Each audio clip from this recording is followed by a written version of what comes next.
Phones. How about that? Yeah. Oh, Hello. How about now? Can you hear us? Thumbs up. All right. Okay. Technical challenges here, sort of. And so this is why we practice, right? So when there's little technical challenges, we don't like throw the computer or something, which is pretty much what I used to do.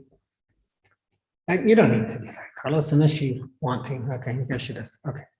Because that's the group, huh? That's the old fashioned way we did it. Yeah, just before we meditate, and we will very soon. I literally came from a place in like a family, right? Where if something didn't work in a minute, somebody was going to get hurt. You know what I mean? It was very tense, very violent, like on the edge all the time. And to not have that has just been such a change and quite what a gift. And I think it's all just because of practice, you know, at least for me, been a lot of practice. So, well, oh, you know what I'm going to do? Hold on. I want to.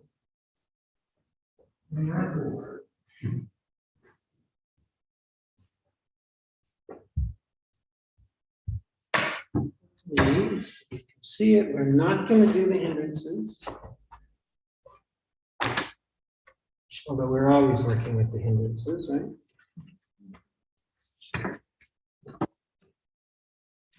We are going to continue with the 7 factors of awakening.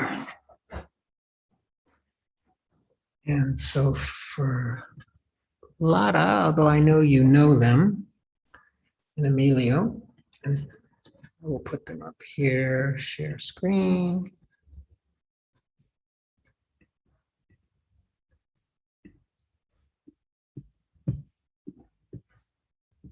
And there they are.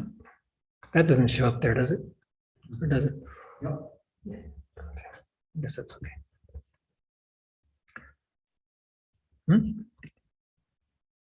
Well, that's because I'm sharing screen. That's what. Now, can you see Zoom there?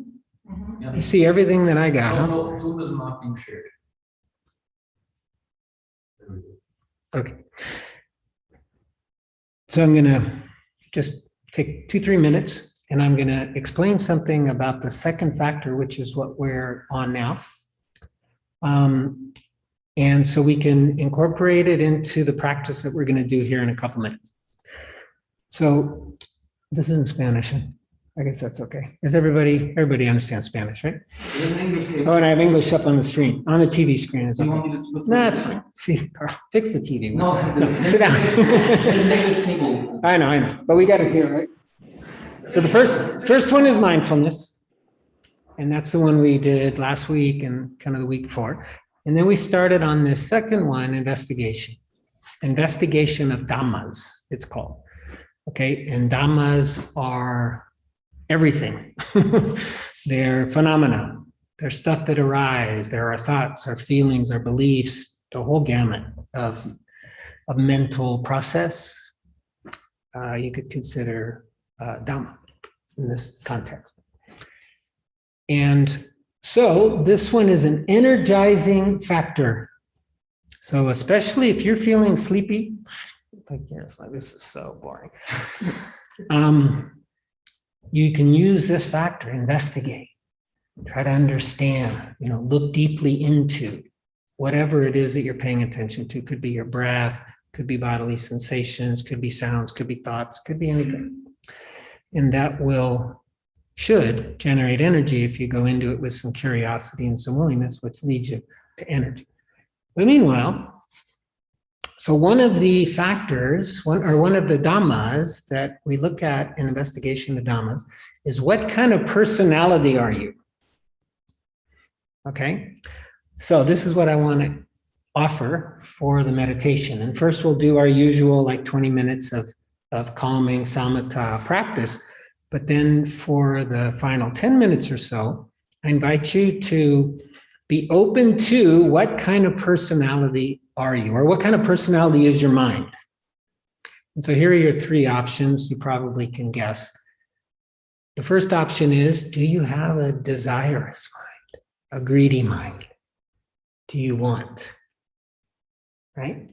Or do you have an aversive mind, where you tend to push things away? And like an example might be, is you're sitting and, oh, this feels good. Oh, I want more. How can I have more?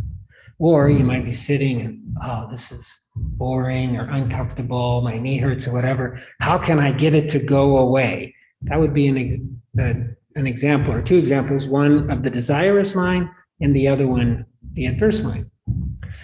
And then the third one is confusion or delusion or ignorance. I don't like that word so much, but say confusion. And that would be if you can't figure out if you're the first or the second one. Right? If you're like, God, I'm not sure whether I'm desire or I'm both, then you could fall into that third category. And we'll talk about how, and this is not bad, right? We can all be these things and it's perfectly fine. And then there are these like antidotes. There are these ways that you can take the type of personality you have and make lemonade out of lemons, right? You can make something good, and we'll go over that after the meditation. So did that make sense? Any questions? Okay. And Laura, and Emilio, I forgot to ask, did that, and Bob, I guess, did you guys hear my instructions? You did. Okay. Very good. Very good. Okay. So I will put on my timer and we will start to sit.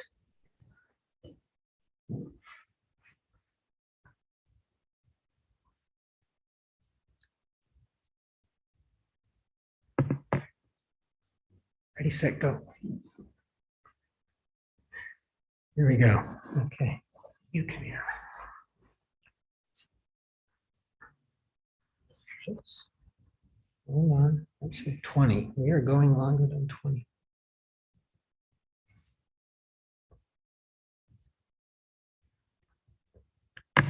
Okay. So first step, let's find a comfortable erect posture.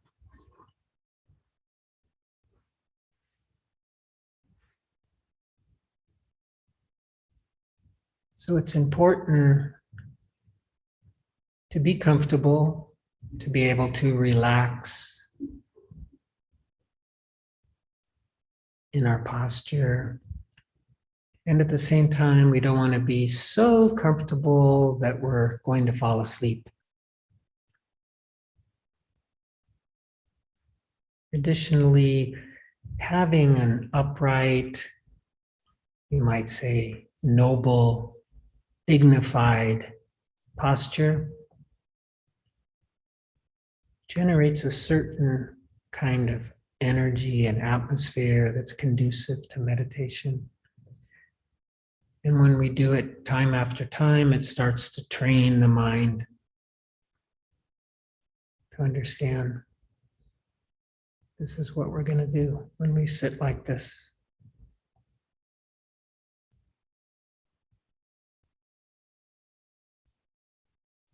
So we sit with our dignified, noble posture, and just to start off feeling our posture, our body,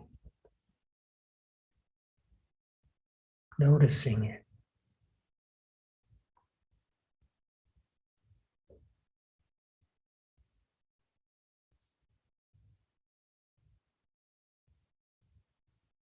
Notice any bodily sensations, currents of energy flowing, tingling, itching.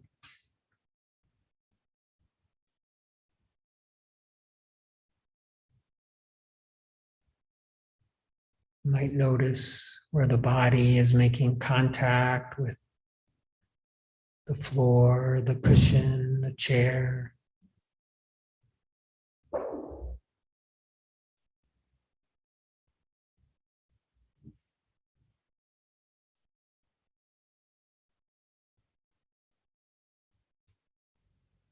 So to establish mindfulness, we want to establish an embodied presence.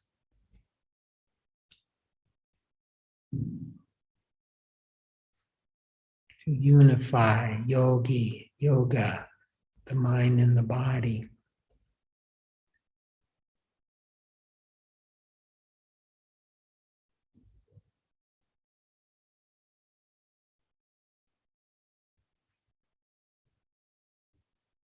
And so you could use this body, this posture, this sitting posture, as an anchor,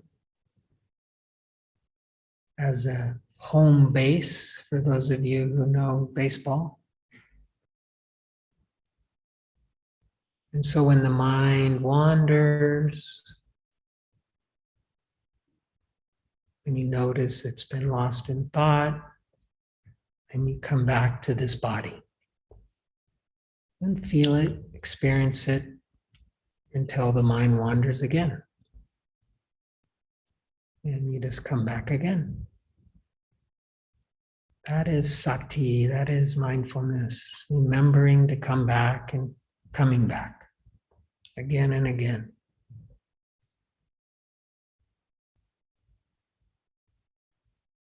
And you can use the breath.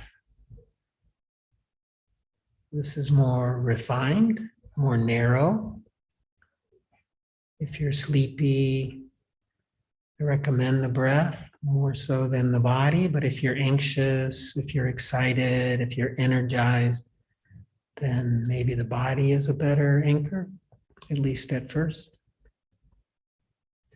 So with the breath, we can follow the rhythm of the breath, follow the path of the breath, or we can feel it at a specific spot, the belly, the chest, the nostrils,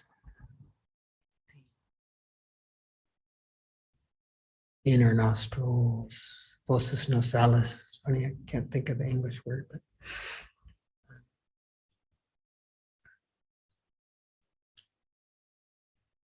and with the breath, there are a couple tools you can use. You can count,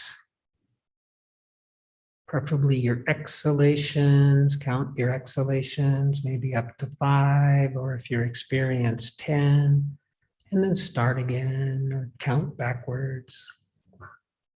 Or you can label, breathing in, breathing out.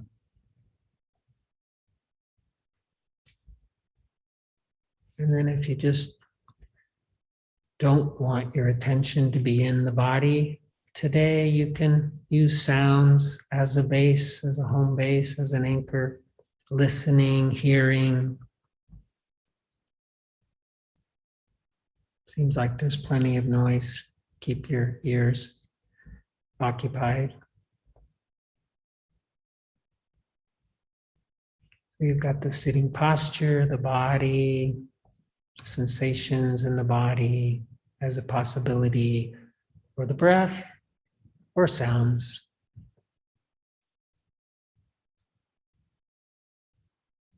And we just practice for a while, coming back with kindness, with curiosity, with patience, and without criticism and judgment. And if those do come up, then just try to be aware of those with kindness and curiosity and patience.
We, we don't want to struggle. We want it to be easy enough. So if you find you're struggling to stay with your chosen anchor, you can ask yourself if you've been applying enough energy or maybe too little energy. Maybe adjust the effort a little bit. And if you think you've been efforting enough, you could try a different anchor. Go from the breath to the body, or to the body to the sounds.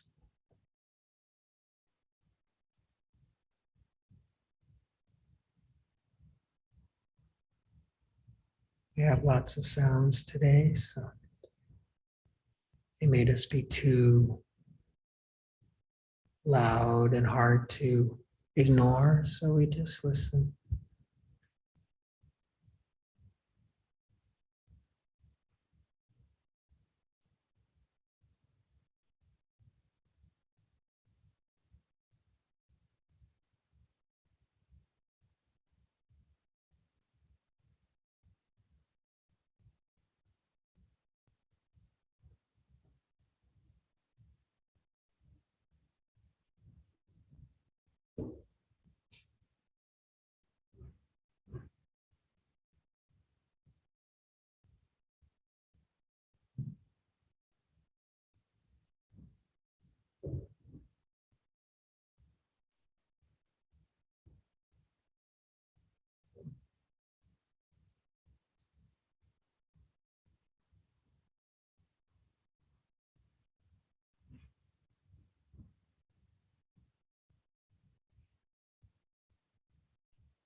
regardless of how your meditation has gone these last 20 minutes or so, let's add investigation, and particularly watching your thoughts, watching your preferences or the mind's preferences, and seeing if you can notice a pattern of desire or wanting more of what's good, what feels good, or a pattern of not wanting, pushing away, aversion of those things you don't want. Sounds, screaming, dancing, or maybe you want those things. But just noticing how the mind reacts, and then noticing if either of those are obvious or not, or whether it's just kind of muddled, confused. And allow whatever is most obvious, most interesting, most easy to be your anchor. And if it moves around, that's okay. Could be sounds, could be body sensations, could be breath, could be thoughts.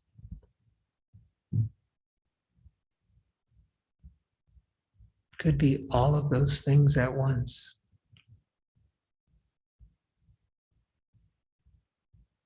Hearing, feeling your body while you hear. Noticing any thoughts that come up, and notice that the body's breathing, holding it all at once.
In these final couple minutes, I invite you to come back to the body.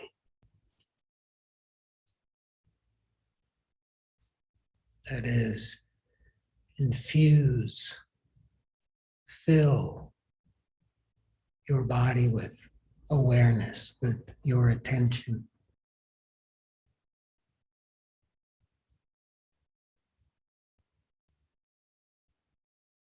Notice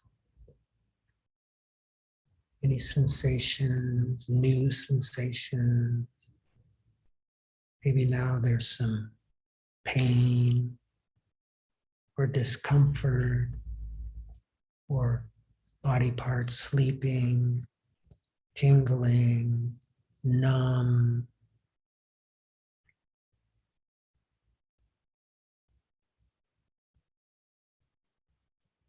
Maybe you notice sensations of emotion, irritation, excitement, stress.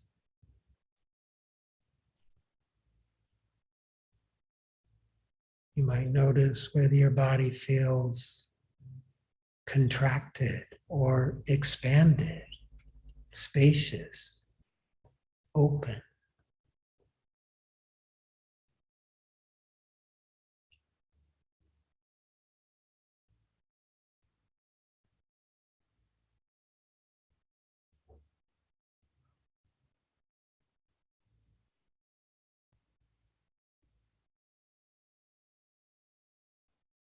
And then if you're willing, bringing your awareness to your heart center, to your chest area.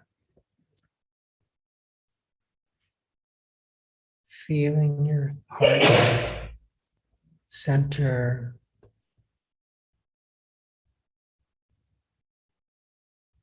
And then if you're willing, thanking yourself for your practice, for the goodness of your practice, for the fact that you came here to Saladana, either in person or via Zoom or YouTube,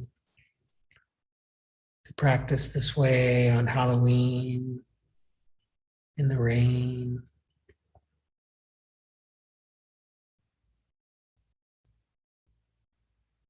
And taking that appreciation, that gratitude, that thanks, and extending it out to everybody here,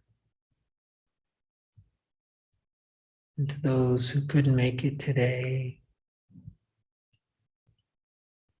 And then extending out this goodwill, this metta, this loving kindness in all directions, touching all life. And when you hear the sound of the bell, notice what kind of personality is your mind. Does it want more, less, doesn't know?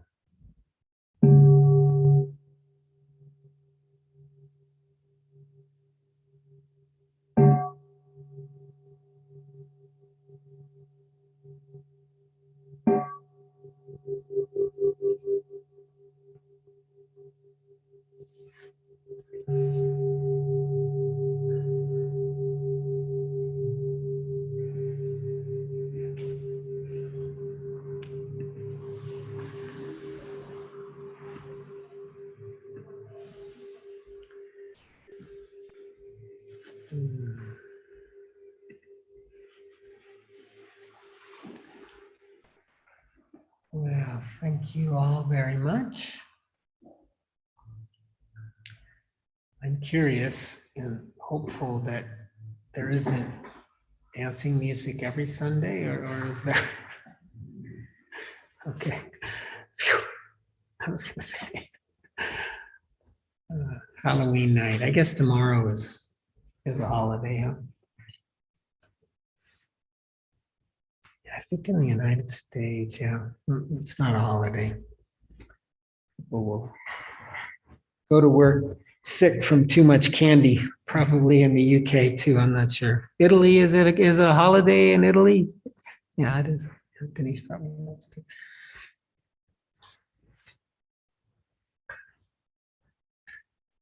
Well, so was anybody able to identify their personality traits or their mind's personality habits? And again, there's no right or wrong answer here. It's just whether we noticed or not. So anybody feel like they were kind of like, I want more good stuff, I'm kind of desirous type? Anybody fall in that category? Okay, good. And then anybody identify kind of aversion, like, will that music please stop? Or any aversive types? Okay, good. And then, oh, do we have any candy? You are looking at it. It's trick or treat. Do we have candy, or I don't think we do. We should have brought some. Oh well. Oh, it was what did we used to call that? It's something. Yeah, we used to do that. Push people's doorbells and run. There's a name for that. It's not coming to me. Okay, so the rest of you are in the third category, right? Confused. I will say if you moved during the meditation, right? So you could be more on the adverse type because you probably moved for pain. The pain was too much, right? So then you wanted to change it. You wanted the pain to go away.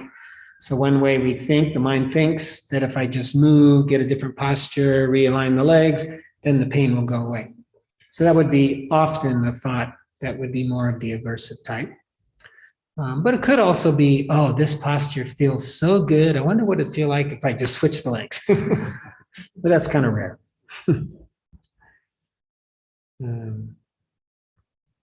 Yeah, I found, in long practice, and of course for 30 minutes, it's hard to really know for sure what your mind's like. And the mind will be different. Could be different moment by moment, day by day, year by year.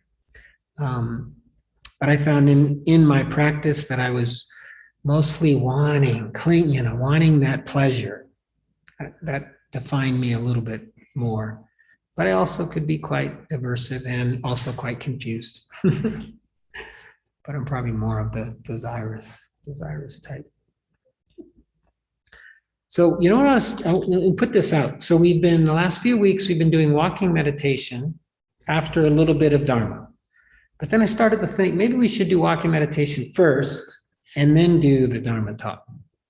But why don't we have an election, a vote, okay? And we're not gonna have any campaigning. We're just gonna go straight to the vote. How many people would like to, start tonight, walk now, and then have a little bit of Dharma talk? And how many people would like to hear? Oh, that was a pretty quick. Okay, how about you guys online? You might have got blown away by that one. So we're going to walk first, and then we're going to have a little Dharma talk. It was almost unanimous. Okay, so in that case, yeah, we could do 8 minutes of walking meditation. And so I know you guys have been kind of like going like whatever, right? Oh, yeah. So on Saturday we did this, which was quite nice, but people moved things out of the way, which could take up time.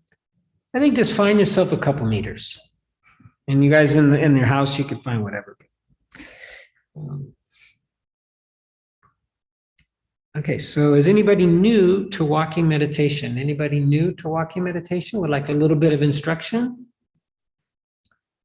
We're all good? Okay, just to make sure we're paying attention to our feet. Paying attention to our feet, touching the ground. Obviously, the slower you go, the more you're going to be able to pay attention, right? If you're walking really fast, it'll be a little bit harder. So slow is recommended. And, just walk about 2 meters, turn around, walk back. When the mind wanders, when the mind wanders, just bring it back to the sensation in your feet. And I recommend keeping your eyes open, just in case, especially because we're going to be. Okay. Here we go. I'm gonna walk too.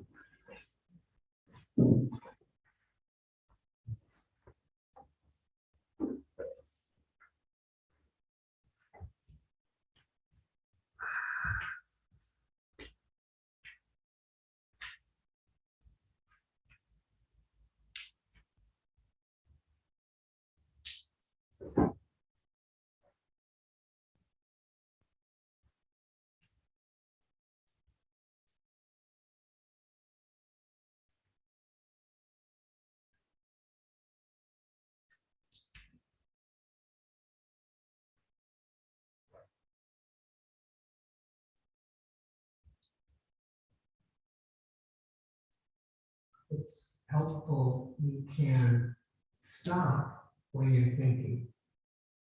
And to get your attention back into your feet, start again. That's an idea. You have to do it. Because then everybody will know when you're thinking.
Yeah, that that did make a lot of sense. I think, especially after sitting and then being able to walk feels really good.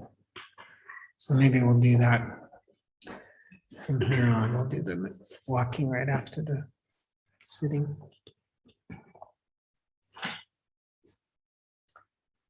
So yeah, what I thought I would talk about.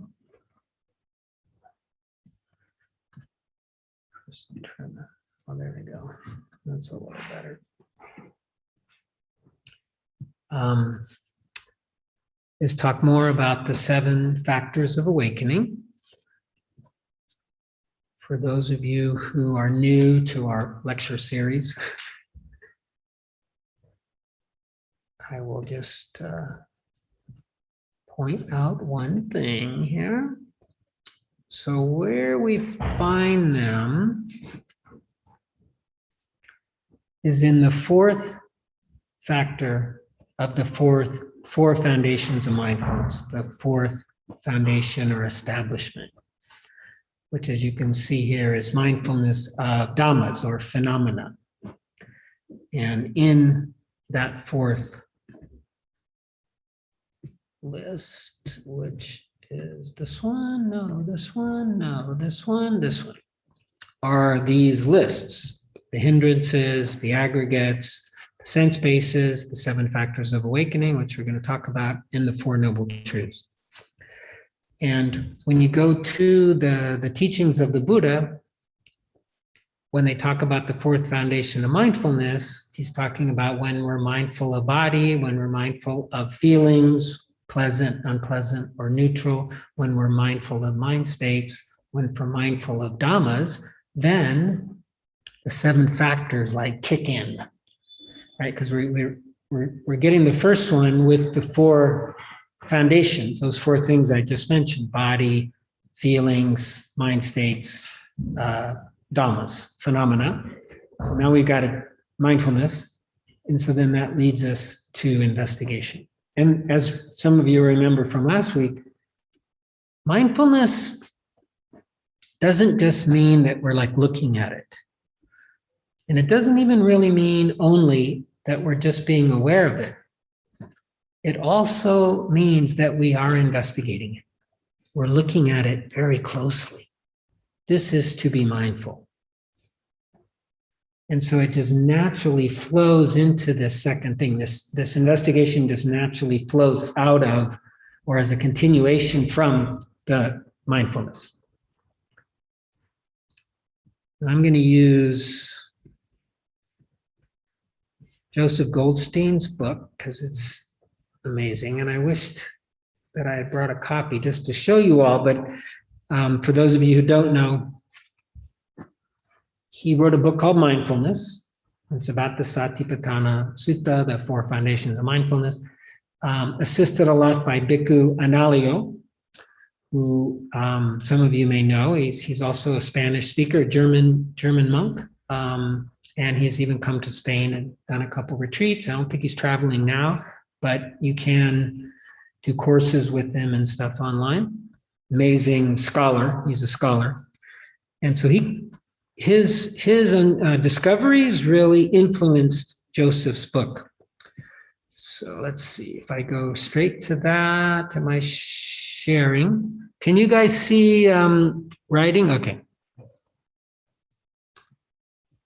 Ooh, but it's so small. Where'd it go? And if I can read it. Hopefully I'll be able to read it. So I thought I'd read just a few things from him, because I just can't compare to what Joseph's done in his life and stuff. And this book it's the best.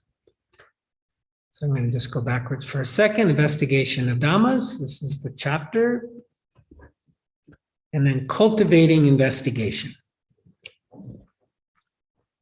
So this is a quote from Bhikkhu Bodhi, who is another scholar, American monk. He's now in his deep 80s now, I think, or mid 80s. But he, up until Bhikkhu Analayo kind of came along, he was kind of the guy that people look to for Pali translation.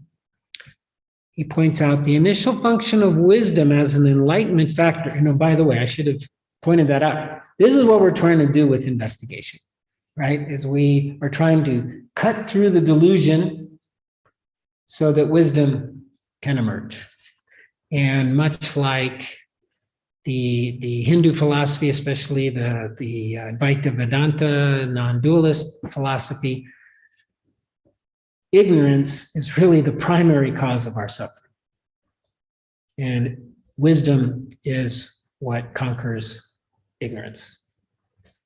And investigation is how we see. In fact, you know what I'm going to do? I'm going to go backwards just 1 second.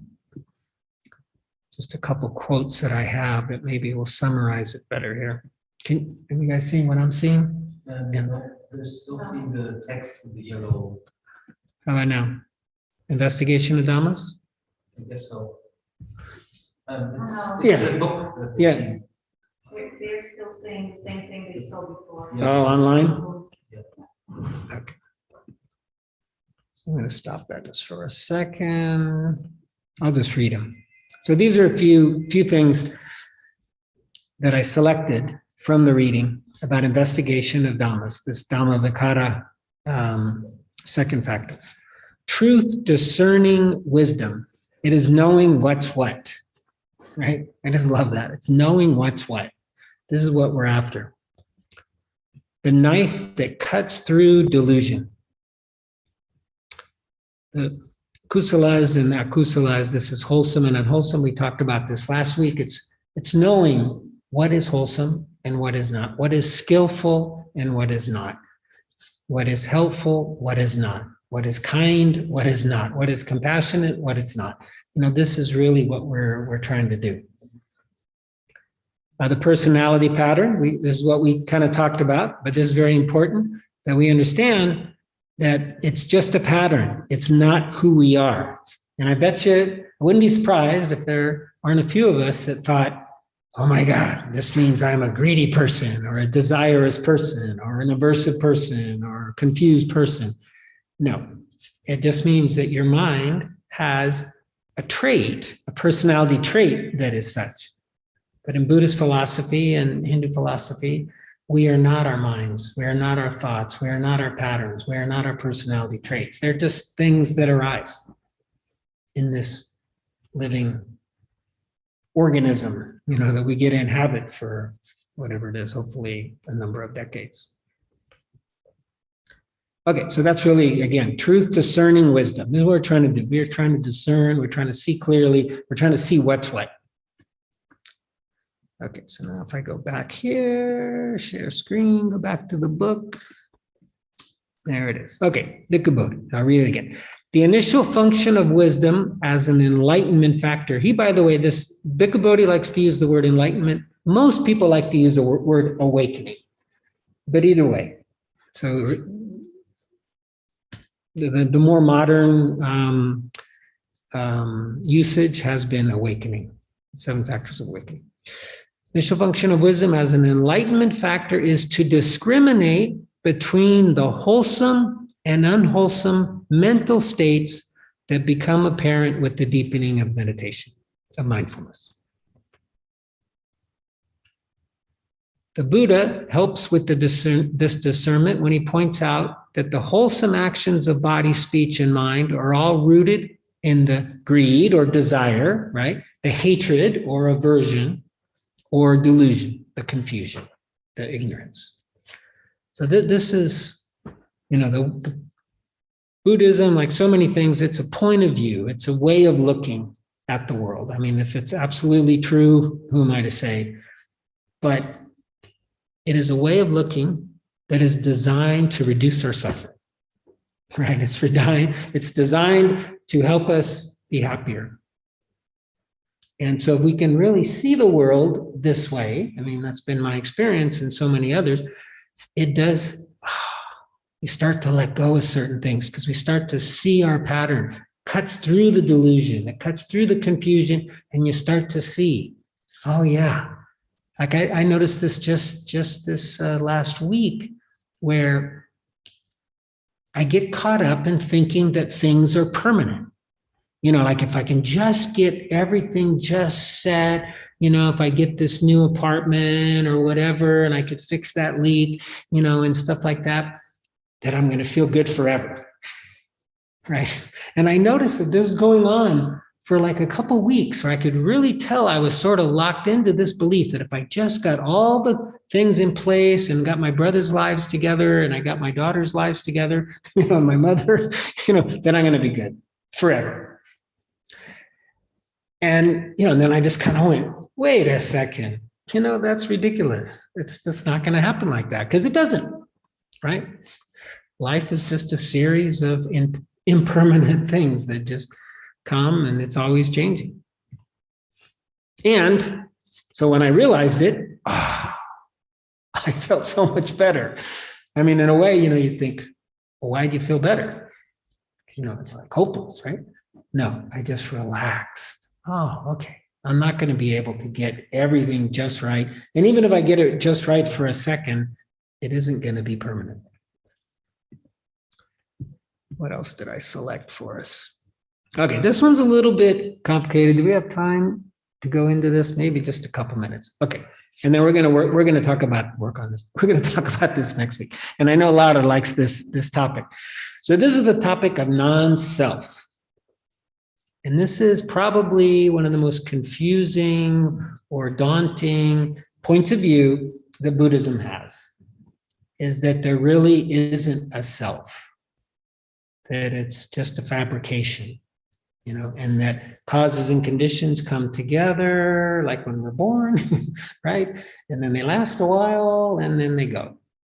And that's it. That's the end of it. Yes, there isn't continued life. There isn't even really a rebirth, although rebirth does exist in Buddhism, but this self doesn't get reborn. And everything is not self, non-self. But we fall into traps because of our ego. The Buddha didn't use the word ego, but, you know, thanks to Freud, we get to have a word for it now. We call it the ego, or maybe there's the super ego. But he got pretty darn close. And one of the things he talked about is conceit, right? So we know that word, right? Conceited. And in Spanish is probably very similar, right? Conceited, arrogante, or Nacho, do you know? Conceited. Creo que es como arrogante, ¿no? So conceit is like, I am somebody, right? I am the teacher. Creído. Huh? Creído, maybe. Creído. No, creído sounds like, no, I don't think it's creído. Anyways, we'll go with arrogante, but we'll go with the English word conceited, because that's almost a word you'll hear like in grade school. You're so conceited. You know, it's because the person thinks they're cool. Increído. Sí. Ah, with an increído. Okay, I'll buy that one. Right, increído. Okay, so this is one of the pitfalls. This is one of the habits. This is one of the things that we humans do, is that we will fall into this trap of conceit. And the way the Buddha put it is, the conceit is the factor of, I was this, I am this, I will be this. I was this, you know, I was a real estate guy, you know, or I was an accountant, or I was married, you know, or whatever. And now I'm this, and I'm going to be that, right? This is all bullshit, really, right? It's like, it's conceit. It's just, and it's not real. It's not who I am. It's just experiences that I may have had in the past. But this is a trap we get into. And so what does he say here? And then at times this is another trap. we compare the sense of self with others. Oh, I'm better than that person, right? Or, oh, I'm not. That person's so much better than me. Or I'm the same as that person. They're all bad. Anytime we get into that comparing mind, which is a natural thing that the brain does for survival, right? We're constantly kind of comparing. Do I have to worry about that person? Or is that person friendly? Or, can we get along? Or no kaya bien? Or what? But it doesn't help bring us happiness. It might help us survive, but it's not going to help us reduce our suffering. This is another trap we fall into, comparing mind. I don't know if any of you were doing the walking meditation and kind of looking over and seeing how others were doing it. Are they walking slower or faster, or are they more mindful than me? Or maybe even during the sitting you did that. You opened your eyes and you looked around. So this would be the comparing mind. Okay, here, this is so important right here, right? Recognizing habits. So I could read it, it's too small. Habit, what is the next word? Patterns, right? Recognizing habit patterns of suffering. And we might just have enough time for this and then we'll stop. So I was listening to this podcast by Rick Hansen. I might have mentioned it last week. And it was with this addiction specialist named Dr. Judd Brewer. And he was talking in this podcast about how people will get addicted to anxiety. They'll get addicted to being anxious, right? So you can just think of all the things you don't want to feel. Anxiety is probably going to be right there at the top. Depression and anxiety are probably the two things we want the least, right? And yet people get addicted to them. His specialty was anxiety. They get addicted to it. And so they continue to generate thoughts, worries, future tripping, such that creates anxiety because they're addicted to the anxiety. And then this guy's specialty is using mindfulness to see the patterns so that we can break the patterns, right? And his gig was more or less that you reside in what it feels like to not be anxious. You reside in what it feels like to be mindful, to be like in that observing place. And then reinforcing that so that the next time you're anxious, because he says the mind is trainable. It's trainable. We can learn, we can create new habits. And then when the urge to go into anxiety thinking again comes up, hopefully the memory now, the sati, the memory of how good it feels to not feel the anxiety will then kick in. And hopefully you'll stay there. So it's a training of the mind. This is from Ajahn Chah. Many of you maybe have heard of him. He was a Thai forest monk, of which many of the teachers that we know, Joseph Goldstein not so much, but like Jack Kornfield, and many were, in fact, we even have a Spaniard here, Alberto Nandi. You guys say it way fast. Say it slower. Nandasilo. Thank you.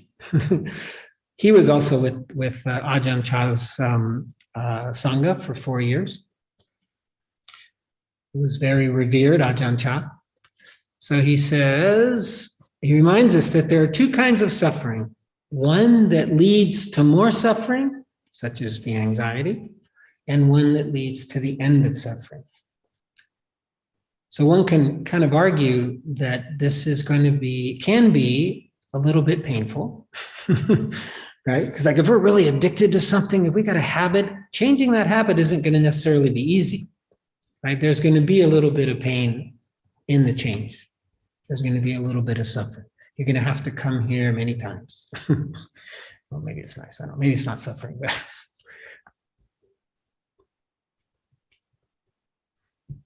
try to read just to the end of this and then we'll stop. One that leads to more suffering, one that leads to the end of suffering, can prompt the arising of discernment of dhammas.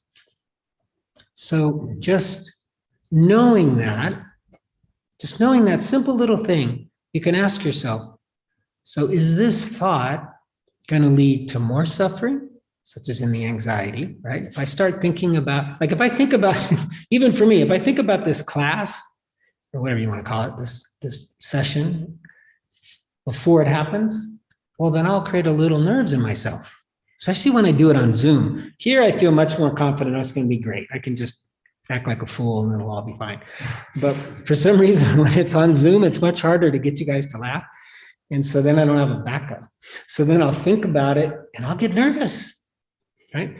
So the discernment is, okay, is thinking about what I'm going to do today going to lead to more suffering or less?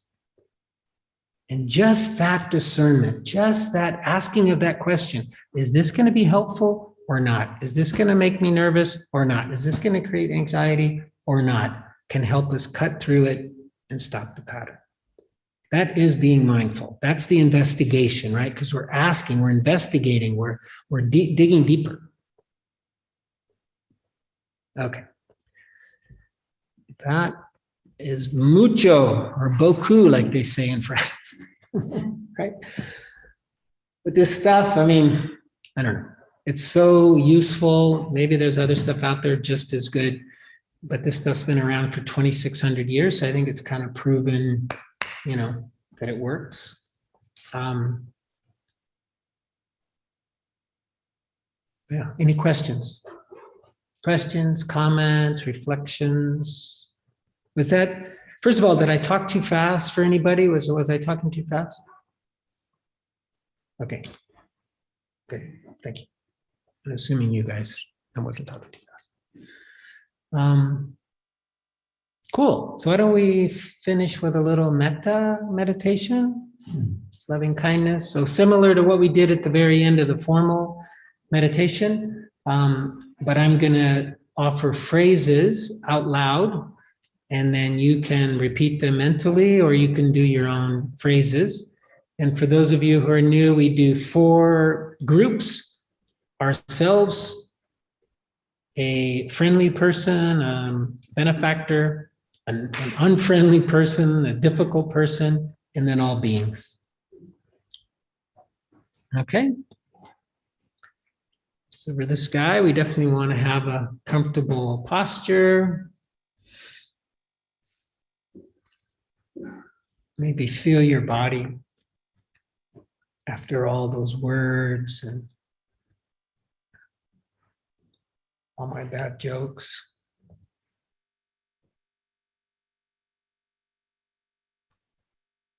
And then I often put my hands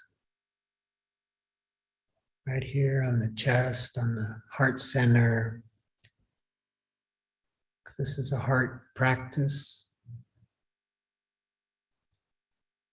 So we'll start with I, me. May I be happy. So you can just say that to yourself or something similar. May I be happy. May I be well.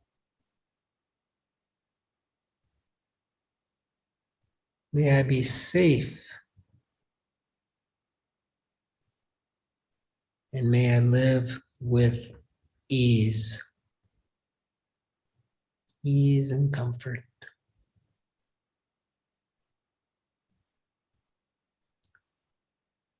So now let's do the benefactor, the friendly being. So just imagine somebody you love without conditions. Could be a family member, could be a trick-or-treater tonight, could be a pet, might be a public figure. Just imagine them in front of you. May you be happy.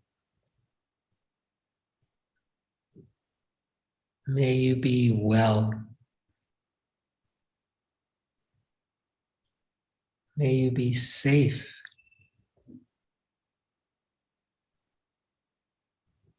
May you live with ease.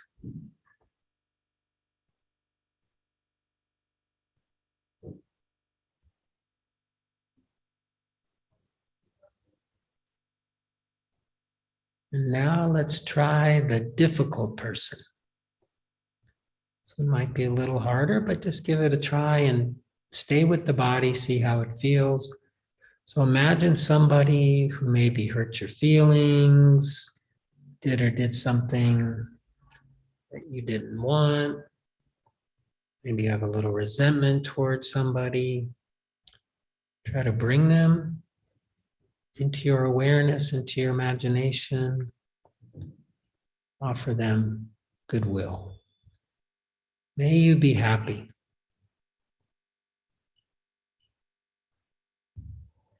May you be well. May you be safe. May you live with ease.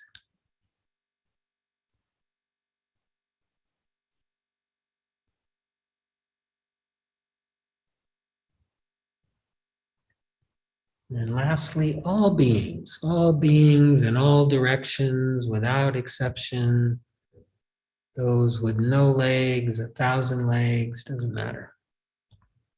May all beings be happy. May all beings be well. May all beings be safe. May all beings live with ease.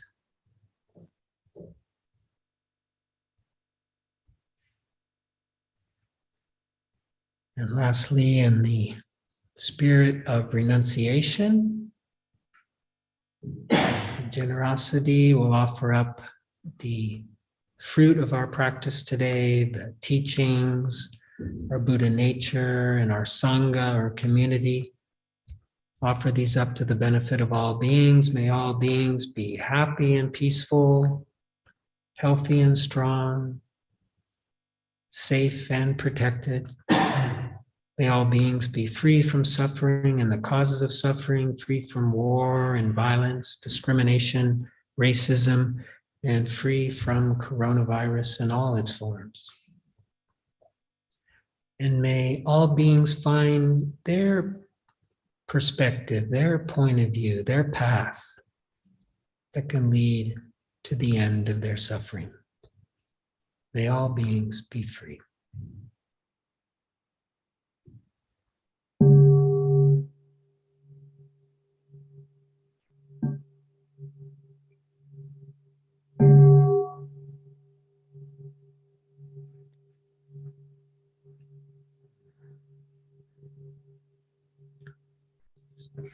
Stay on my toes, that's for sure. Well, thank you all very much. Thank you for coming. Thank you for practicing with us. Just a couple quick announcements or just, yeah, I guess they're announcements. First one is about dana, which is a Pali Sanskrit word that means to give, dar, or generosity. And this is how we operate here at Saladana, where there's no charge for any of the sessions here. And we do it from our hearts, do it because we love it. And the participants can also practice dana. And you can leave a financial contribution, which there are 2 boxes out in the entrada there. It's a bigger box for the teachers, smaller box for the house. And when I'm here, or even when I'm on the TV, I ask, although I really feel like Carla should get something, or Martina when she's, well, Martina for sure when she's teaching. But anyways, when I'm here, or when I'm in the TV, please, you can make a donation to the house so we can pay our bills. But when others are here, I really encourage you to think about that big box, because many of the people live off the donations. So far, it's been going well. You know, I can't say that we're like in a fold or anything, because we're making enough money to pay our bills. Thankfully, the landlord charges very little rent. That was a joke, because I'm the landlord, but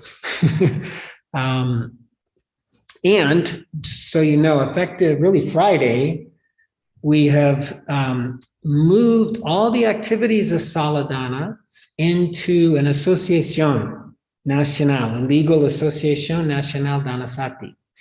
And so now we have like a mothership, and that mothership, that Dhanasati Association, is going to have a bank account, hopefully in the next 3 weeks, and then we'll do FISM or something.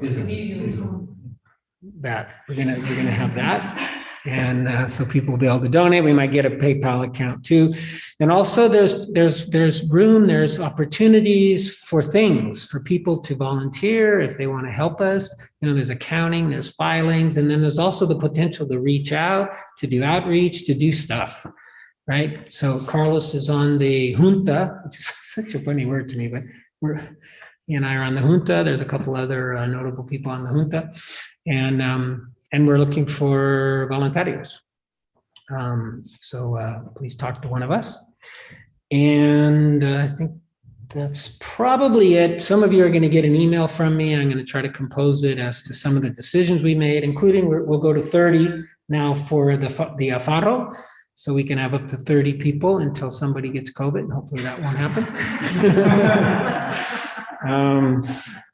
And a couple other things. Anyways, and yeah, I think that's it. Some people go out for vegetarian food afterwards. Everybody is welcome. And there's lots of classes going on. There's yoga, there's meditation. It's on the front of the building. It's also on the website saladana.org. So yeah, I think that's it. Carlos, can you think of anything? Nacho, can you think of anything? You want to say anything? You're going to be doing something on Tuesday and Thursday, or for your licensing, huh? Is that for people to come to, or it's private? Oh, okay. You don't want anybody watching. Okay. Okay. Well, gosh, I hope it wasn't too. I mean, I'm probably like looking everywhere, but at the screen. But hopefully, you guys felt involved and included. That was great. Thank you, Joe. Thank you, Bob, for putting your voice in the room. Lada, you want to say something? Thank you very much. That was very good. Yeah, and Emilio? Thank you. All right. Thank you very much. Great. Okay, see you guys. Bye.